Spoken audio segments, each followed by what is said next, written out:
Welcome back to K&E Theater Group's Local Spotlight series. Before we start this interview, just a reminder, if you are feeling so inclined to donate to K&E Theater Group to help us with our 2021 supersized season, in the comment section on Facebook, there is a PayPal link. If you click on that, you'll be able to donate there.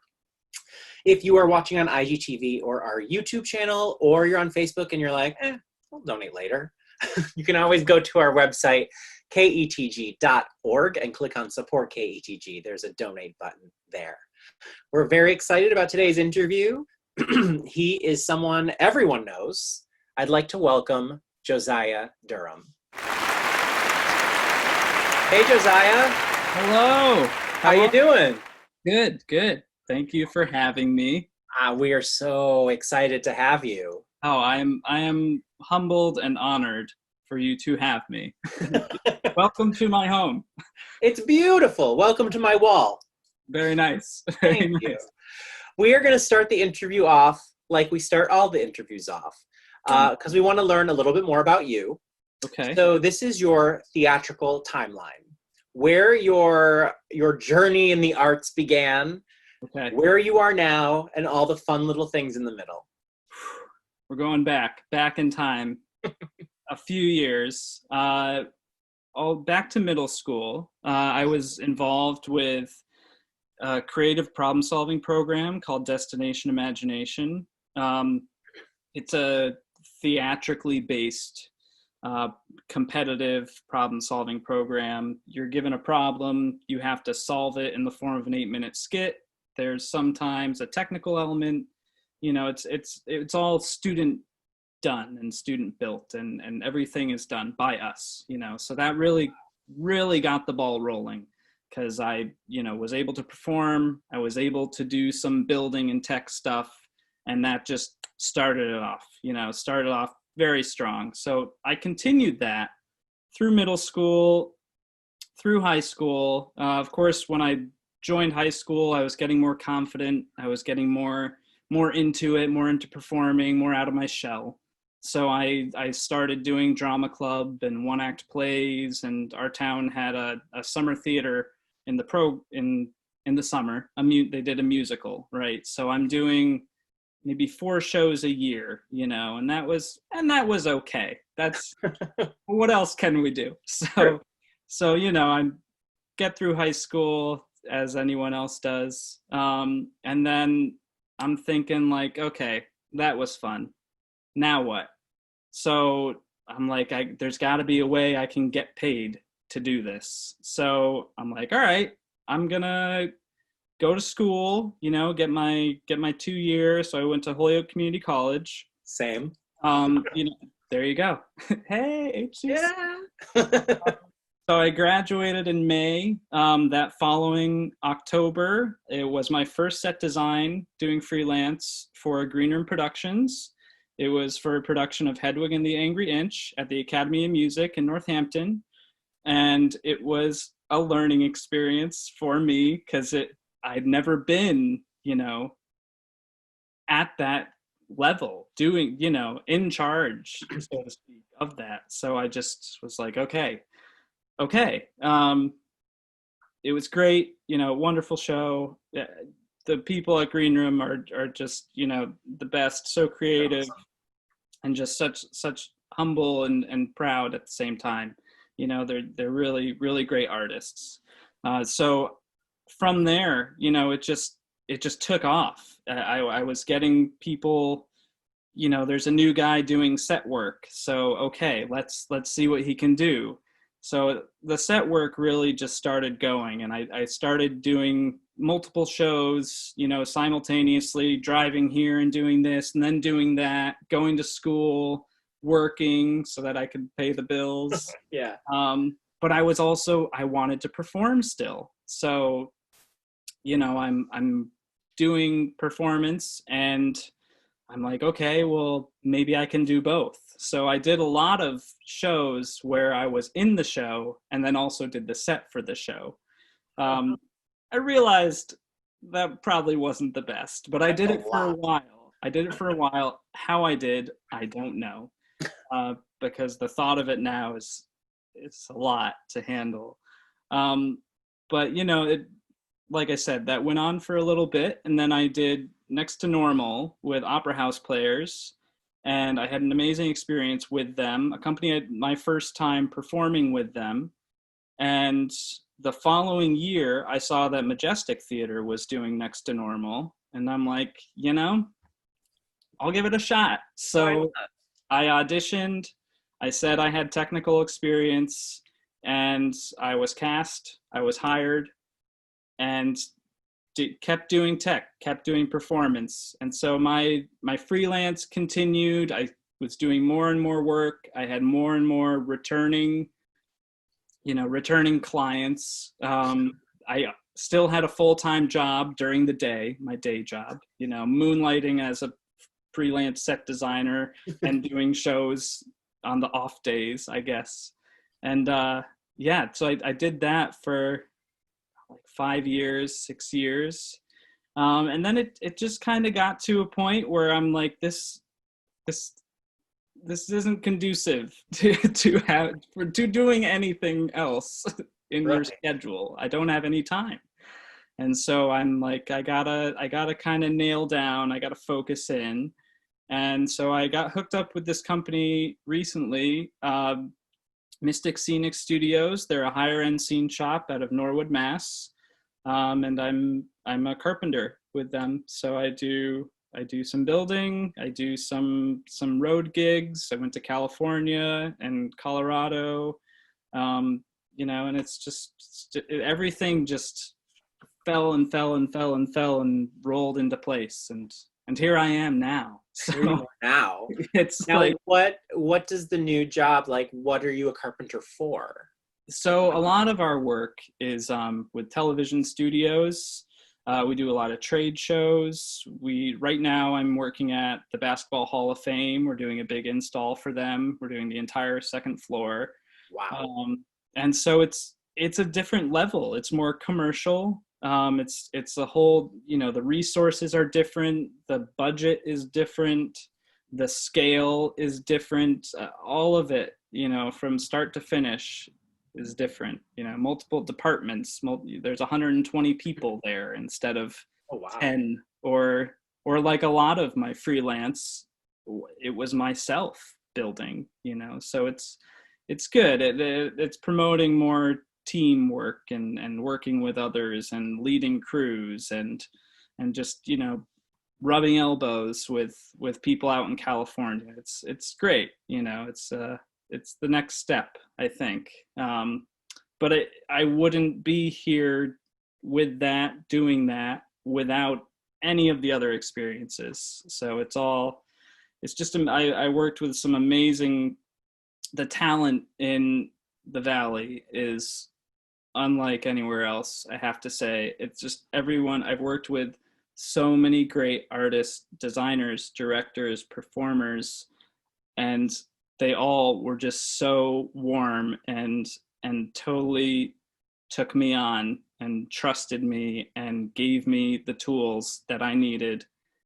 You know, I'm so grateful, you know, for it, because I couldn't have done it myself, you know, and it's just crazy to think, because when I got out of high school, I'm like, well, I want to do theater stuff. I want to do tech theater, but I don't feel good about it. I'm going to go to school for architecture. Okay. And then I toured a couple of architecture firms, and that's not for me. Not for me. Not for me. So I'm happy for it. You know, it's been wild, but yeah, it's nice to be part of a crew now instead, and lead a crew and work with other people out in Eastern Mass. Yeah. I would have never even stumbled upon them if it hadn't been for all of my other experiences, you know. So. Well, we're gonna go back to set design. Sure. But I wanna ask you one more question about you as an actor. Okay. Yeah. I've seen you perform. I saw you perform in Newsies, where I thought you were fantastic. That was with the Opera House Players, directed by Sharon. Thank you so much. Who will be on the show. Wonderful. Soon. But I wanted to ask you what your favorite performance was and why. Okay. I so it couples with, I'm very much on the path of things happening for a reason. Things happen, timing is everything. When things happen in your life can be so influential if you let them be. And so, as I said, as soon as high school was finished, I was very aggressive and chomping into things. And I was like, yes, things are firing off. I feel great. I'm feeling myself. Things are working. Awesome. So, amidst all of the freelance and all of that work doing performance, I did simultaneously, I was in The Who's Tommy with Green Room Productions, and I was the leading role Tommy. And then I was doing the show Salome, and I was the part of Yochanan, the John the Baptist part. And it was just such an interesting thing to be doing simultaneously, because the two parts had such polar opposites in their internal struggles, but they paralleled each other so much. In The Who's Tommy, Tommy is trying to just find himself and trying to understand who he is and where he is and what he is. And people just glorified him because he finally joined the world. He became part of a community, and people thought that he was the second coming. They thought he was amazing. They thought he was a prophet. And in Salome, the part of Yochanan, he's the man in the can. He's a prophet, that is sent to warn, to give warning, and yet they called him a prophet as a joke, as a snide remark, and he was trying to put it in their face that he's a prophet. So on the one, you have somebody who is being glorified and being labeled as a prophet and doesn't want to be, just wants to be a regular guy. And then on the other side, there's someone who has that title and just isn't being given that power, and that influence. And so I was like, whoa, okay. And it was a lot. And I felt like, for me, the pressure was on. I had a lot to prove. I'm like, okay, I'm going in, guns blazing. I better prove myself, and I guess I did. I don't know, That's amazing. I learned a lot, it was a lot to do at once. But you can also see why it would be like such an incredible experience, Yeah, teaching polar opposites at the same time. yeah. And I think, I've always, as an actor, and in everything too, I think that you yourself can always be a better version of yourself. You can always be growing. You can always be learning about yourself, and you can't really be someone else on stage unless you know who you are yourself. You can't disconnect and make a connection to another character unless you yourself are connected. You know who you are, and so that was trying to kind of grapple with that and figuring out who these people were. I was like, oh, okay, that's who I am too. Okay, I get it. So it's interesting. It's why I love it so much. It's why performance is so great. Well, not only are you an actor, but you're also an incredible set designer. Thank you. So can you explain your process in creating the perfect set for a show, from the moment you sit down with the director to the moment the curtain opens for that opening night? Sure, absolutely. It starts with my favorite part, really. I love the sit down with the director, whether it be over dinner, over drinks. I like to keep it very informal because, the arts are a very personal investment, and to decide to do a show, to take on a show, you have a personal reason for doing that. And so I like to keep it, informal, because Lord knows there are plenty of plenty of questions along the way and plenty of challenges that we have to face. So I like to sit down and just say, let's dream. What if you could have it your way? Don't worry about budget. Don't worry about space. Just think about what you want. What would it be? And then from there we can scale it down, and we can bring it into realize it, into what it really is, because I think that any design is only as good as the smallest part of it. It's all intentional. It's all there for a reason. So first we pin down that initial concept, what are we trying to say? Why are we doing this? And then from there, start to work on the logistics. What height is our ceiling? How what are our sight lines? How long do we have to install? What is our budget? Is that a factor? And that's where the problem solving for me comes in, is what can I put onto the stage that meets all of those requirements and just fires on all cylinders, but is still within, what it needs to be. How can we get what we want and still, take care of what we need to do and how we need to do it, without going broke on the show, or without losing ourselves in it, because it's a personal connection. And then from there, that's easy, then I build it. and Just like that. You're like, and it's always different, it's always, every single location is different, every single show is different. I've been, out of high school, I just turned 30, so I started designing when I was 18 years old.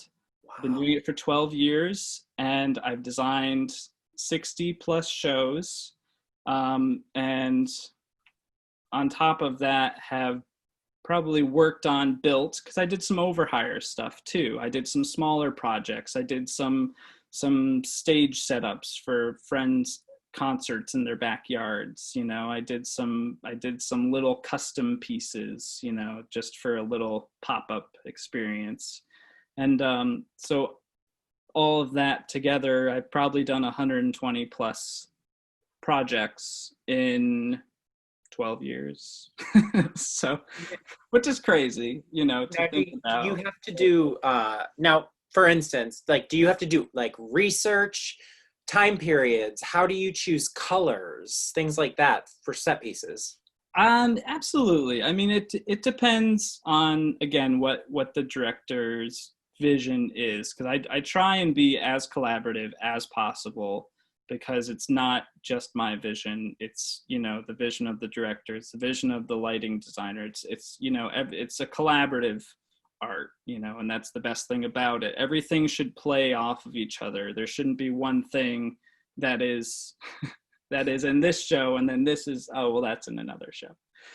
So I do look at past productions. I don't take or steal from past productions, but I do look at them just for ha-has, Mm-hmm. And then again, it depends on what the director wants. If they want to do it, in the original style, the original period, okay, but it can also be very powerful to juxtapose that and just go the total opposite, and just have people walk in and say, wait, what show is, this isn't, where's the, it's hard, because there are certain shows have certain elements that you have to have. Mary Poppins, she has to fly, there has to be magic that happens. The same with Wizard of Oz, there has to be magic that happens in the show.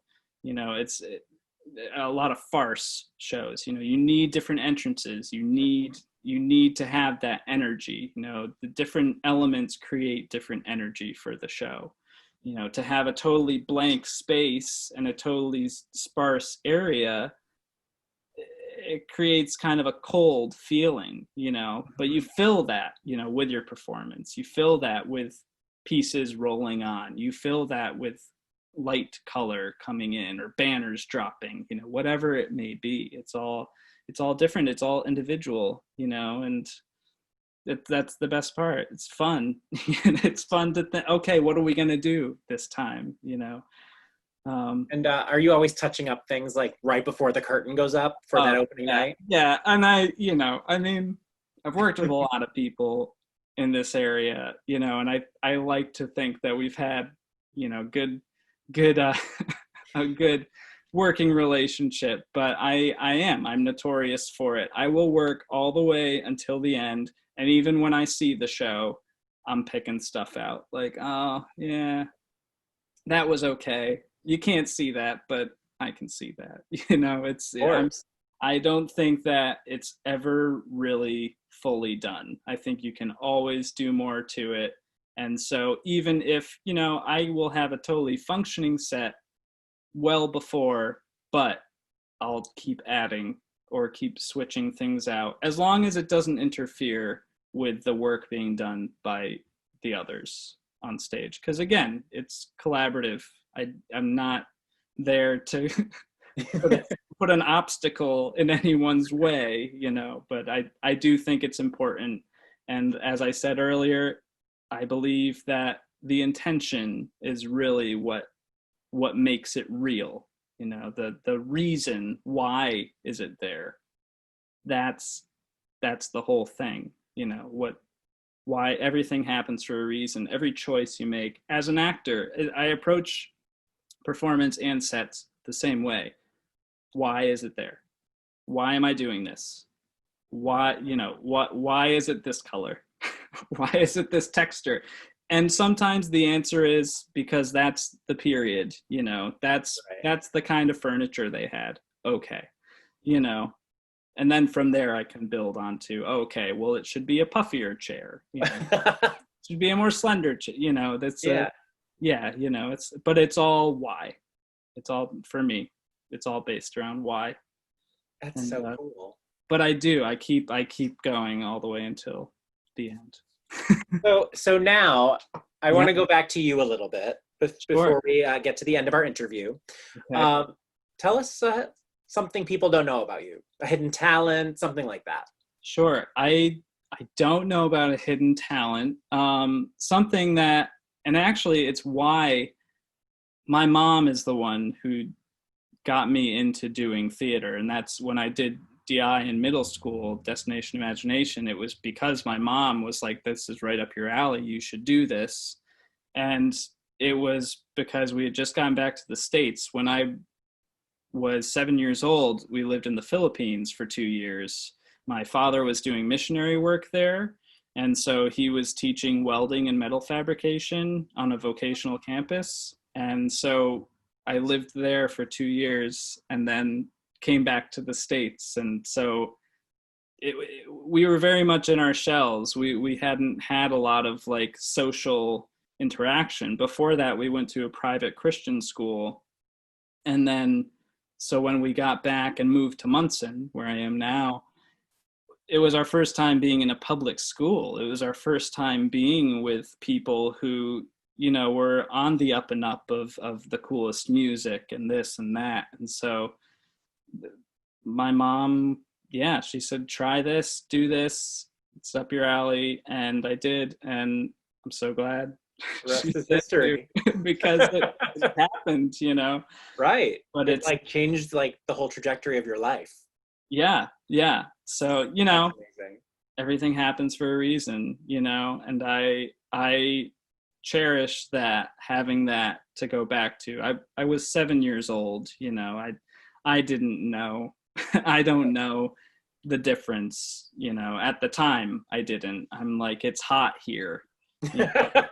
It's hot here. It rains a lot, but really retrospectively, it's like, wow, I went from, a somewhat sheltered, space, a private space, to being in someone else's space, in a third world country, and then coming back and being in a public, home country. And it was, that whole transition, it just shaped my life entirely.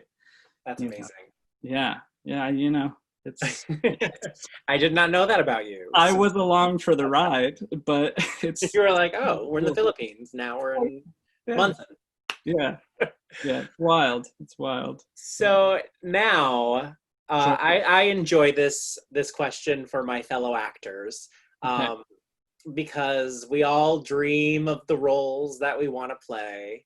Okay. So can you give me 3 dream roles? I can give you three. I can give you three. So Bobby from Company, always been a dream role of mine. Dan from Next to Normal. Dad. Even though I've done the show twice, I played the same character, so it'd be fun to try something new. And then Quasimodo from The Hunchback of Notre Dame. Good choices. They're my big ones. I love those. We'll see. Now, We'll see what happens. listen, those are very popular shows, so it could happen at any time. Yeah, timing, Now, everything, like I said. So, as a set designer, do you have 2 or 3 shows that you like are dream shows that you want to design a set for? oof. Okay. Let's see. I've always wanted to do a set for Frankenstein, Okay. which is funny because we talked about that recently. And then I've always wanted to do a set for. It's hard because I've done so many shows, Right. and I would like to do some again, but different. Sure. I've kept notebooks forever of different set ideas as they pop into my head, and some of them will never be realized or actualized. But like I've done Glass Menagerie, but I'd love to do it again. Okay. I've done Rent. I would love to do it again. It's just timing again. Sure. Sometimes you've done something and it was at a different time in your life. Rent was earlier in my career. Where was that? That was at Exit 7. I saw that. Yeah. All right. That was one of the shows where I was in it and I built it. You were Mark, right? I was. I remember. I Yeah. remember that. Very nice. Cherished. All right, so Frankenstein seems to be like you're like. That's the big one. Yeah, I think I would love to do that one. I'm on board for anything, really. I think they all are so unique, every show, and there are so many shows I don't know. I don't consider myself to be, just on the up and up with all shows, So it's fun for me to have somebody approach me and say, hey, would you ever want to design this? And I'm like, yeah, what's it about? I don't know. Sure, let's do it. Yeah, all right. Now tell me what it is. Where is it? So that's awesome. It's tricky. There's so many different things. There's so many great shows. There's so many great ways that you can do a show. And it's, you could just keep doing the same shows over and over and do them differently. Oh yeah. And it would be different. It would be a different show. It could be a different show. I've done Midsummer Night's Dream. I did the set for it twice. And once it was indoor and it was in kind of a somewhat black box, like lecture hall space, low ceilings. The depth is like it was at Bay Path University. And, you want to use the height, you want the grandeur of the globe. You want that to do it in a traditional sense. That's what you want. And you don't have it. And so I did it, I did it more kind of flat and more classic, I guess, in a proscenium sense. And then I did it another time, but it was outdoor. And it was with Kathleen Delaney, who I love. She's a dear friend of mine. And we did a outdoor Shakespeare summer program. And it was outdoor. It was in the middle of a soccer field. And it was all bare wood. And the lighting, how it hit it at night, just made it golden. It was just kind of the perfect, but they're so different from each Right. other, you know. It's like, yeah, That's cool. Like different spaces, different creative team, like just changes everything. absolutely, absolutely, yeah. So we're going to finish off the interview with the question I ask everybody at the end of every interview. Sure. What draws you to live theater, to live performance? Okay. Yeah. I'm sure that it is a totally, you know, over cliche, overused thing, but the fact that it's a living thing and that anything can happen is just, I love it. I love it. It's a collaborative work, you know, so many different people are just putting in everything that they have, you know, from all the research they've done, from all the practice they've had, the rehearsals they've had, the time they've put into it, the money they've put into it. Everyone is in it, and they're all in it for the same reason, to put on this thing. And it's collaborative art, you know. It's the most community thing that you can do as an artist, as a technician, as a performer, is putting on a show, you know. And I think that's really special, you know. But it is a living thing. It's all, anything can happen. I love that answer. I love it. Good. Well, thank you for joining us, Josiah. This has been awesome. Well, thank you for having me. Thank you. This is, again, we've enjoyed so it. humbled and honored. I love what you're doing. I think it's amazing. Thank you. And you guys are such great talent and such great artists. Thank you. Can't wait to see what's next. Cabaret. Let's go. Let's just hope the pandemic's over. Oh, yeah. Yeah. Well, thank you so much, Josiah. It has been wonderful. We will talk soon, okay? Will do. Have a good night. Bye. Bye. Oh, such a good guy. Well, this was another great interview. Thank you so much for spending the night with us. Really quickly, once again, if you are inclined to donate to help Caney Theater Group with our 2021 season, getting that supersized season off the ground, there is a PayPal link in the comment section here on Facebook. You can click on that and donate that way.